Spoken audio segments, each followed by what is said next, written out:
Hello అండి, నేను మీ తనుజ. ఈ వీడియోలో 24 క్యారెట్స్ గోల్డ్ స్క్రబ్ ఎట్లా యూస్ చేయాలో తెలుసుకుందాం. ముందుగా కొంచెం స్క్రబ్ తీసుకోవాలండి. లైట్గా వాటర్ యాడ్ చేస్తూ జెంటిల్గా 2 మినిట్స్ అనేది మసాజ్ చేసుకోవాలి. ఈ స్క్రబ్లో మనం బ్రెజిల్ క్లే అండ్ షుగర్ అనేది యూస్ చేసాం. బ్రెజిల్ క్లే అనేది మనకి స్కిన్ చాలా డీప్గా క్లీన్ అవుతుందండి, ట్యాన్ కూడా రిమూవ్ చేస్తుంది.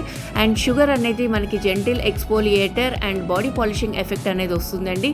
ఈ స్క్రబ్ మనం వీక్లో 2 టైమ్స్ అనేది యూస్ చేయాలండి. టైమింగ్ గుర్తుపెట్టుకోవాలి, 2 మినిట్స్ కంటే ఎక్కువ చేయకూడదండి. ఫేస్కి, బాడీకి, హ్యాండ్స్కి యూస్ చేయొచ్చు. టీన్స్ నుంచి అడల్ట్స్ దాకా ఎవరైనా సరే యూస్ చేయొచ్చండి. అండ్ ఇప్పుడు మ్యారేజ్ సీజన్ కాబట్టి బ్రైడ్స్ కూడా హ్యాపీగా యూస్ చేసుకోవచ్చు. మరి బాగుంది కదండి. ఈ ప్రోడక్ట్ మీరు ఆర్డర్ ప్లేస్ చేయాలంటే స్క్రీన్ మీద ఉన్న నెంబర్ ద్వారా కాంటాక్ట్ అవ్వండి. 2 మినిట్స్లో రిజల్ట్స్ చూసారండి, బాగున్నాయి కదా. మరి ఇంకెందుకు ఆలస్యం, స్క్రీన్ మీద ఉన్న నెంబర్ ద్వారా ఆర్డర్ బుక్ చేసుకోండి. Thank you for watching.